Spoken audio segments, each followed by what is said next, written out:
আছে যেটা ভাইয়া আর আব্বু মিলে সামলাই, তাই আমাকে কোম্পানি নিয়ে চিন্তা করতে হয় না। আমি পড়ালেখা শেষ করে একটা প্রাইভেট কোম্পানিতে চাকরি করি, বিন্দাস লাইফ।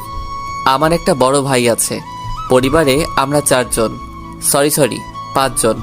আজকে ভাইয়ার বউ তো আজকে বাসায় আসলো, যেটা আমার জন্য সব থেকে বড় সারপ্রাইজ। চলুন শুরু থেকে গল্প শুরু করি। আমার ঘরে 2টা ষাঁড় বড় হয়েছে, একটারও বিয়ে করার নাম নাই। আমাকে এই বয়সে রান্না করে খাওয়াতে হয় এগুলো রে। আমি আর পারবো না কাউকে রান্না করে খাওয়াতে। সকালবেলায় আরামে ঘুমাচ্ছিলাম, তখনই আম্মুর এমন কথা কানে আসলো। বুঝতে বাকি রইল না ভাইয়াকে কথা শোনাচ্ছে। এখন উঠলে আমাকেও কথা শুনতে হবে, তাই চুপচাপ শুয়ে রইলাম। কিছুক্ষণ পর হঠাৎ ভাইয়া রুমে আসলো। ওই হোসাইন, ওই